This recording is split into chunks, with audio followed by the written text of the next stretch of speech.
کرام رضوان اللہ علیہم اجمعین کیسے اللہ کے رسول علیہ السلام کی سنت سے محبت فرماتے تھے کہ صحابہ کرام سنتوں کو تلاش کرتے تھے، سنتوں کو تلاش کرتے تھے، سنتوں کو تلاش کر کر کے سنتوں پر عمل کرتے تھے۔ لیکن دوستو بزرگوں، آج افسوس کی بات ہے ہم اور آپ سنتوں کو تلاش کرتے ہیں سنتوں کو چھوڑنے کے لیے، صحابہ کرام سنتوں کو تلاش کرتے تھے سنتوں پر عمل کرنے کے لیے۔ ایک صحابی حج کے لیے تشریف لے جا رہے ہیں، راستے میں اترے اپنی سواری سے، جیسے ایک انسان استنجا کی حیت پر بیٹھتا ہے اسی حیت کے ساتھ بیٹھے، استنجا نہیں فرمایا، سواری پہ آ کر سوار ہو گئے۔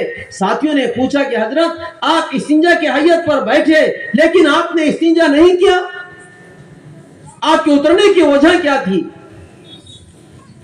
فرمایا مجھے استنجا کی حاجت نہیں تھی، لیکن میرے پیارے آقا جناب رسول اللہ صلی اللہ علیہ وسلم کے ساتھ میں سفر حج میں تھا، اللہ کے رسول صلی اللہ علیہ وسلم اسی جگہ پر اتر کر استنجا فرمایا تھا، اس لیے میں اتباع رسول صلی اللہ علیہ وسلم کے لیے میں بھی یہاں اترا، مجھے استنجا کی حاجت نہیں تھی۔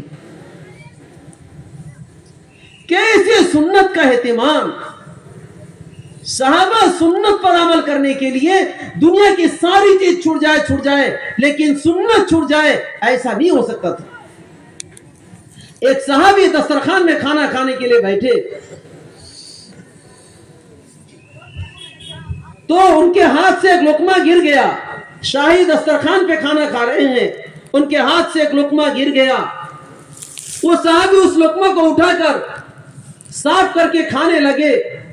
ساتھیوں نے کہا کہ حضرت آپ شاہی دسترخوان میں بیٹھے ہیں، لوگ آپ کے اس عمل کو دیکھ کر کیا کہیں گے؟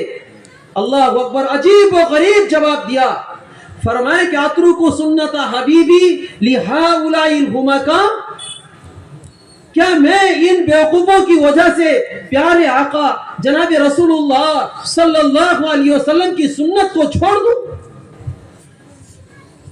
ہر حال میں صحابہ کرام سنتوں کو تلاش کرتے تھے۔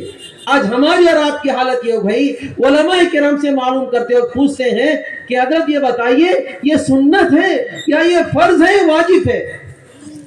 ہم اس لیے معلوم کرتے ہیں کہ اگر واجب ہے تو عمل کرنا ضروری ہے اور فرض ہے تو عمل کرنا ضروری ہے، اگر سنت ہے تو چھوڑنے کی گنجائش ہے۔ الیاذ باللہ، اللہ ہم سب کی حفاظت فرمائے۔ اس لیے اللہ نے فرمایا کہ جنات اور انسان کو پیدا کرنے کا مقصد یہ ہے یہ دنیا کے اندر جا کر مجھے پہچان کر میری مان کر دنیا کے اندر زندگی گزارے اور مجھے مانتے ہوئے دنیا سے آئے۔ دوسری آیت کے اندر اللہ تعالیٰ نے امتی ہونے کی ناطے جو ذمہ داری اللہ نے ہمیں اور آپ کو عطا کی ہے، دوسری آیتوں کے اندر اللہ تعالیٰ نے اس ذمہ داری کو سمجھایا ہے۔ چنانچہ اللہ تعالیٰ نے فرمایا کنتم خیر امہ اخرجت للناس تأمرون بالمعروف وتنہون عن المنکر وتؤمنون باللہ۔ اللہ تعالیٰ نے صاف انداز سے ارشاد فرمایا، پورا قرآن مقدس سورہ فاتحہ سے لے کر اور ناس تک آپ ترجمہ اور تلاوت کر لیں، ترجمہ دیکھ لیں، تفسیر دیکھ لیں، کسی بھی امت کے بارے میں اللہ تعالیٰ نے وہ تعریف نہیں کی ہے جو تعریف امت محمدیہ صلی اللہ علیہ وسلم کے لیے کی ہے۔ صاف فرمایا اللہ تعالیٰ نے کنتم خیر امہ، تم سب بہترین امت ہو۔ علماء فرماتے ہیں کہ یہاں انتم نہیں کہا، یہاں کنتم کہا۔ کیا مطلب اس کا؟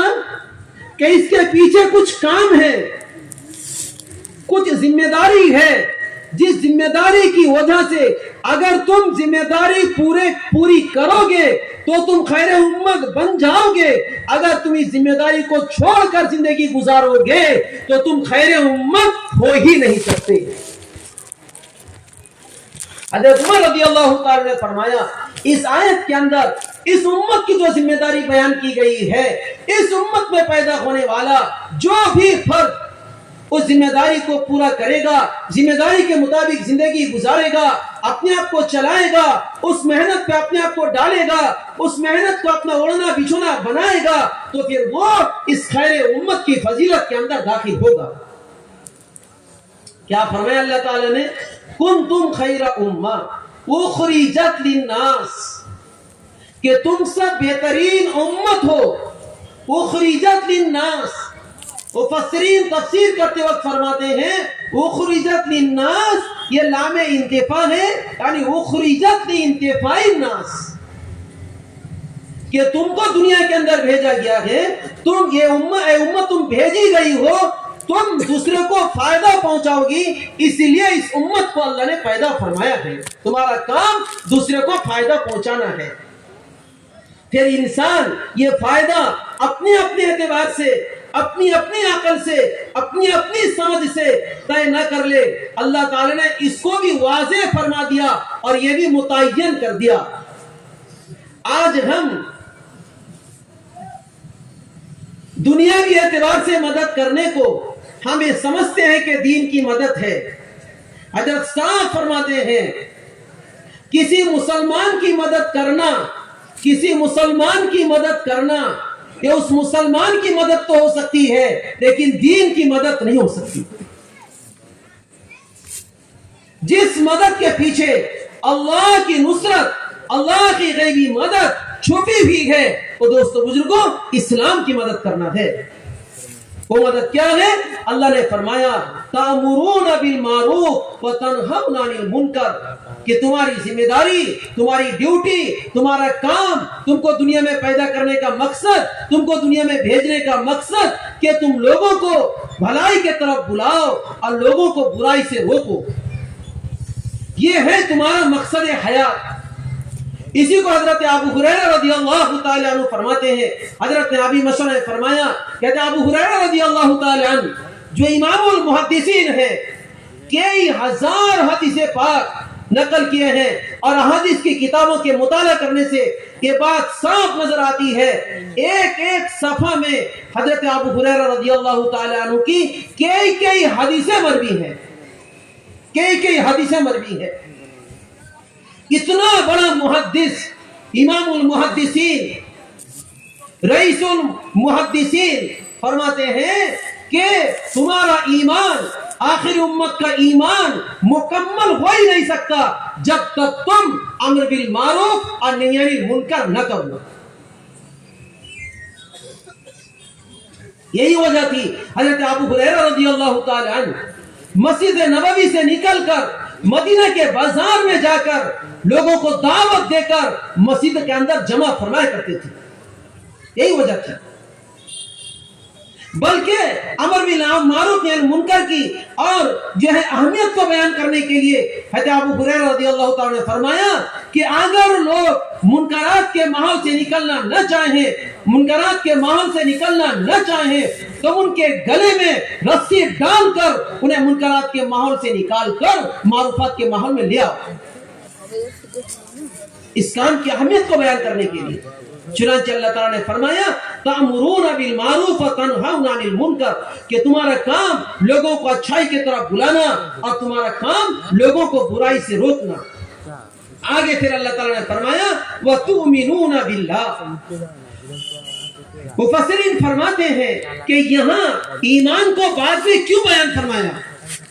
حالانکہ ہر عمل کی قبولیت کے لیے کوئی بھی عمل عند اللہ مقبول ہو ہی نہیں سکتا جب تک اس کے اندر ایمان نہ ہو۔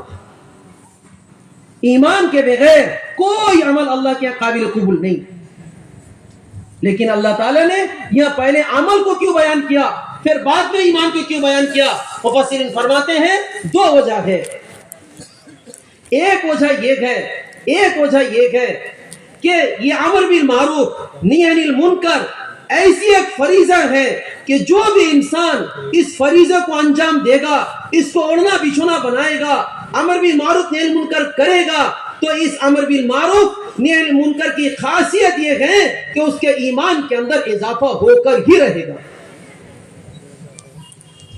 جو بھی اللہ کی طرف بلائے گا، جو بھی دین کی طرف بلائے گا، جو بھی سنت کی طرف بلائے گا، اللہ تعالیٰ سب سے پہلے اللہ تعالیٰ اسے کامل یقین اور کامل ایمان نصیب فرمائیں گے۔ دوسری وجہ بیان فرماتے ہیں، چونکہ یہ آیت اس امت کی ذمہ داری کو بیان کرنے کے لیے اللہ نے اس آیت کو اتارا ہے۔ مقصد یہاں اس امت کی ذمہ داری کو بیان کرنا ہے، اس لیے اللہ تعالیٰ نے پہلے اس امت کی مقصد حیات کو بیان فرمایا، پھر اس کے بعد ایمان کو بیان فرمایا۔ ایک آیت نہیں دوستو بزرگوں، ایسے ہی بہت ساری آیتوں کے اندر اللہ رب العزت نے اس کام کو سمجھایا۔ سورہ یوسف کے اندر اللہ تعالیٰ نے ایک جگہ فرمایا، اے محمد صلی اللہ علیہ وسلم آپ اپنے امت سے فرما دیجئے، قل ہادیہ سبیلی، کہ یہ میرا راستہ ہے۔ یہ سے کیا مراد ہے؟ آگے تو کچھ تذکرہ نہیں کیا، اب یہ سے کیا مراد ہے؟ آگے فرماتے ہیں ادعو الی اللہ۔ علماء فرماتے ہیں یہ ادعو کے اندر جو دعوت ہے، یہ سے مراد یہ دعوت ہے، یعنی دعوت الی اللہ۔ قل ہادیہ سبیلی، کہ محمد صلی اللہ علیہ وسلم آپ فرما دیجئے کہ یہ میرا راستہ ہے، یعنی یہ جہد دعوت کی محنت یہ میرا راستہ ہے۔ قل ہادیہ سبیلی، پھر آگے اللہ نے فرمایا آپ یہ بھی فرما دیجئے ادعو الی اللہ، کہ میں اس دعوت کے ذریعہ بندوں کو دعوت دے کر اللہ کے ساتھ جوڑتا ہوں۔ یعنی بندہ کو اللہ کے ساتھ جوڑنے کی جو محنت ہے، اسی محنت کا نام دعوت ہے۔ اسی لیے تمام انبیاء علیہ السلام کو اللہ رب العزت نے دعوت کی مبارک محنت دی، اس لیے کہ تمام انبیاء علیہ السلام کی بعثت کا مقصد ہی یہی تھا کہ انبیاء علیہ السلام اپنی قوم، اپنی امت کے اندر آ کر اپنی پوری صلاحیت لگا کر امت کا تعلق کیسے اللہ کے ساتھ جڑ جائے، اس کے لیے محنت کریں۔ علماء فرماتے ہیں تمام انبیاء علیہ السلام کی بعثت یہ سنگل ہے، دوہری نہیں ہے، لیکن جناب رسول اللہ صلی اللہ علیہ وسلم کی بعثت یہ دوہری بعثت ہے۔ کیا مطلب اس کا؟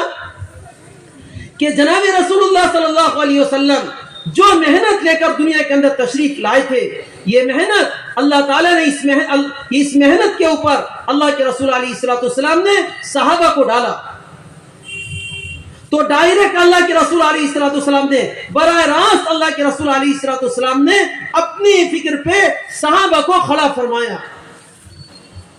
گویا کہ اللہ کے رسول علیہ السلام کی یہ بعثت صحابہ تک ہوئی، اور پھر اس بعثت کے مقصد کو صحابہ کرام کے بعد آنے والے تابعین یا تابع تابعین تک پہنچایا۔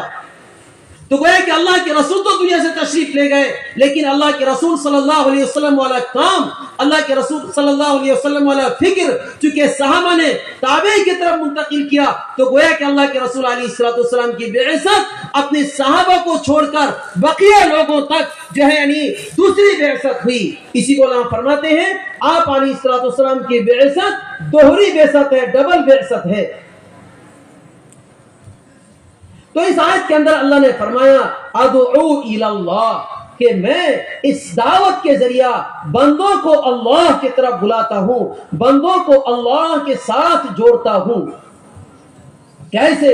آگے فرمایا اعلی بصیرتین، پوری بصیرت کے ساتھ، شک کے ساتھ نہیں، کہ یہ محنت ایسی ایک محنت ہے جو بھی اس محنت کو اپنی محنت بنائے گا، اپنا اڑنا بچھونا بنائے گا، اپنی زندگی کا مقصد حیات بنائے گا، اللہ رب العزت اس کی دنیا اور اس کی آخرت کے جملہ مسائل کو، تمام مسائل کو اللہ حل فرمائیں گے۔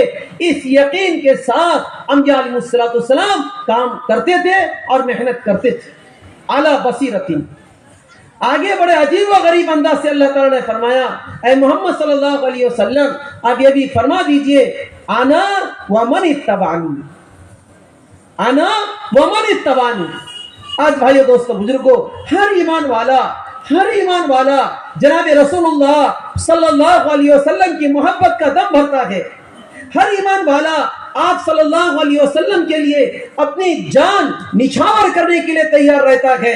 لیکن بھائیو دوستو بزرگوں، جناب رسول اللہ صلی اللہ علیہ وسلم والا کام کو اور اس فکر کو چھوڑ کر ہم زندگی گزار رہے ہیں. تفسیر مظہری کے اندر قاضی ثناء اللہ پانی پتی رحمہ اللہ تعالی نے لکھا ہے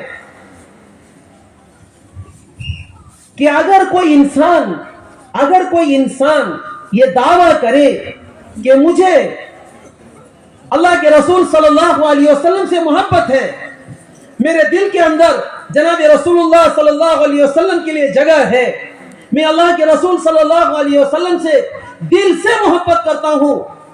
اگر کوئی انسان اس محبت کا دعویٰ کرتا ہے اور نبی والا کام، نبی والا فکر، نبی والا درد، نبی والا محنت، نبی والی محنت کو چھوڑ کر زندگی گزارتا ہے، تو تفسیر مظہری کے اندر لکھا ہے کہ وہ اپنے دعوے پہ جھوٹا ہے.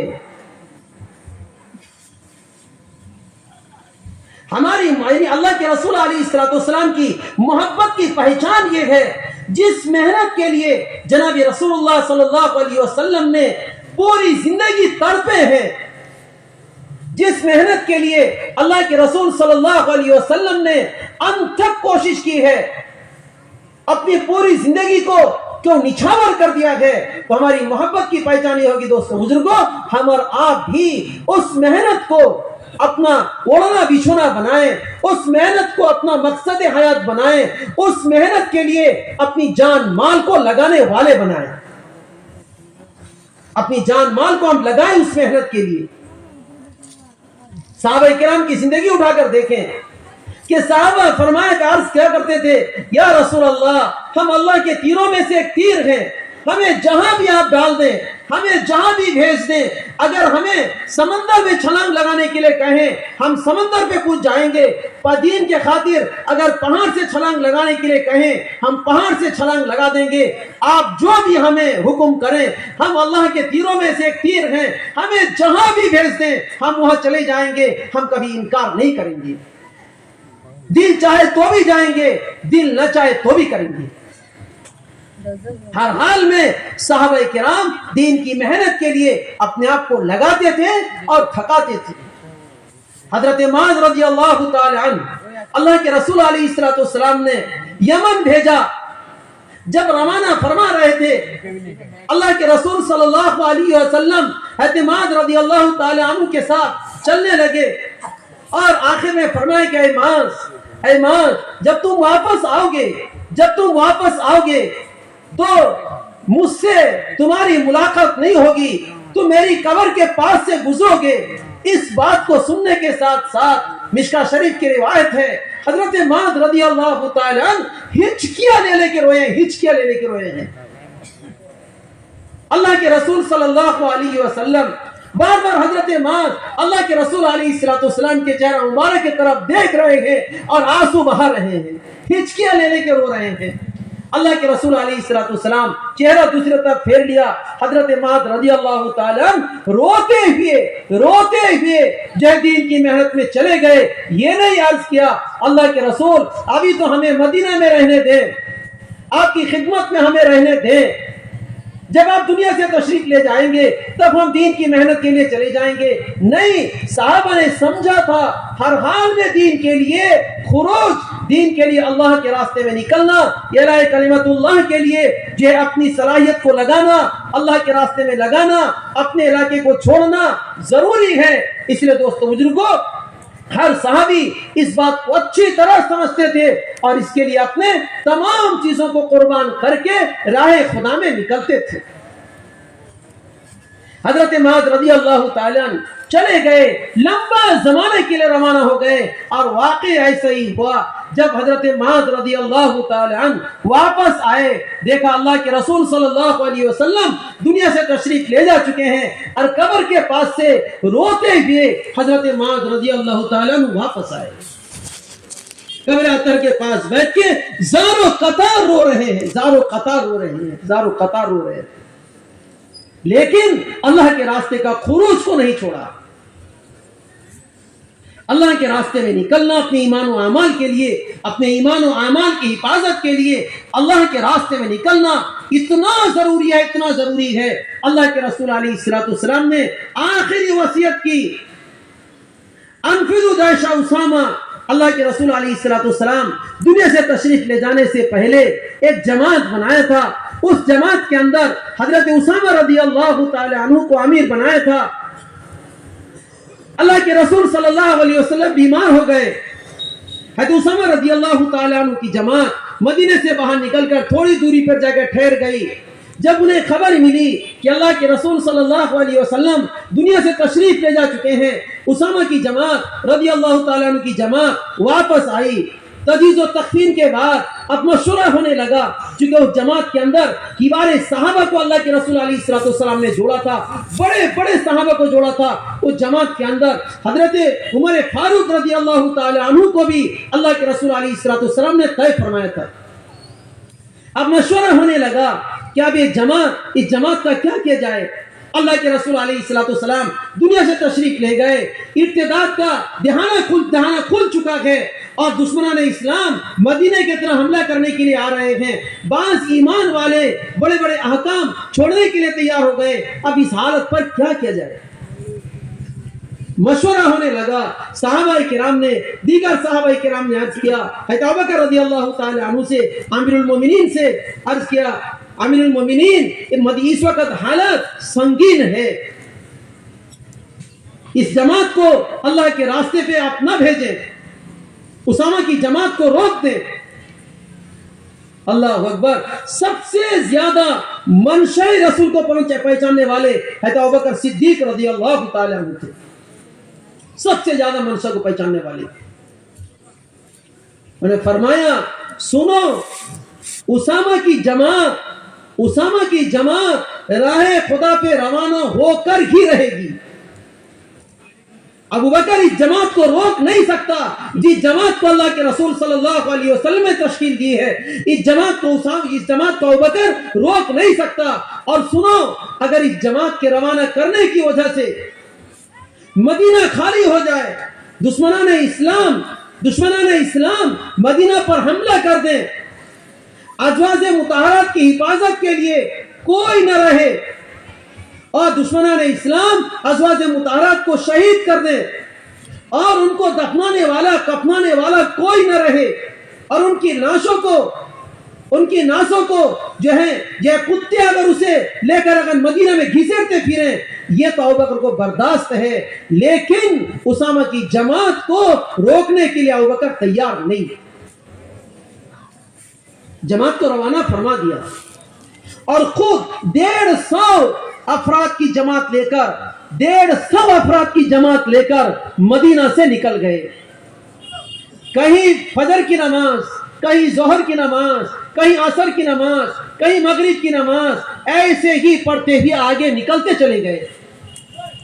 اللہ نے اس جماعت کی برکت سے ایسا رعب ڈالا غیر پر، اغیار پر، ایسا رعب اللہ نے ڈالا، جو جہاں سے نکلا تھا وہی واپس ہو گیا، یہ کہتے ہوئے کہ محمد صلی اللہ علیہ وسلم اپنے لوگ کو خالی نہیں چھوڑے ہیں، نہتے نہیں چھوڑے ہیں، کمزور نہیں چھوڑے ہیں۔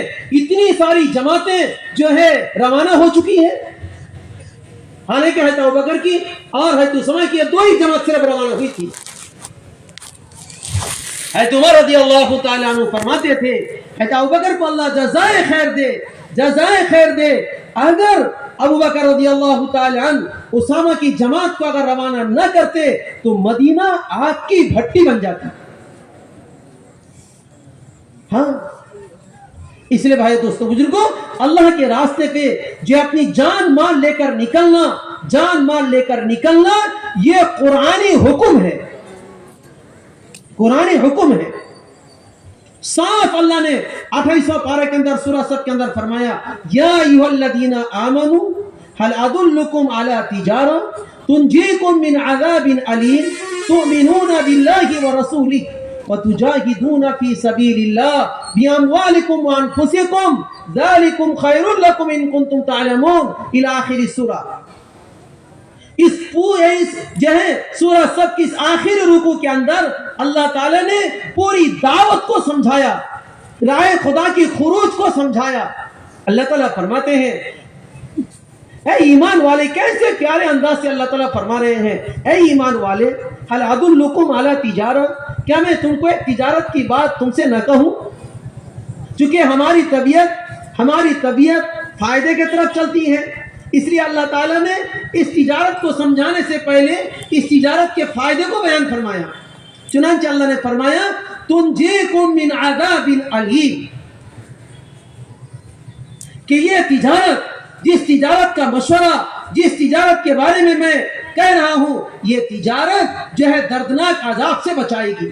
اللہ نے یہاں پہلے فوائد آخرت کو بیان فرمایا، آخرت کے فائدے کو بیان فرمایا۔ کیوں؟ اس لیے کہ ہمیں سب سے زیادہ ضرورت آخرت کی ہے، اس لیے اللہ نے یہاں آخرت کو پہلے بیان فرمایا، بعد میں دنیا کو بیان فرمایا۔ فوائد دنیا کو اللہ نے بعد میں بیان فرمایا، پہلے دنیا آخرت کے فائدے کو بیان فرمایا۔ تنجیکم من عذاب علیم، کہ یہ تجارت ایسی تجارت ہے جو تمہیں دردناک عذاب سے بچائے گی۔ جس تجارت کو اپناؤ گے تو تم یوم آخرت میں دردناک عذاب سے بچ جاؤ گے۔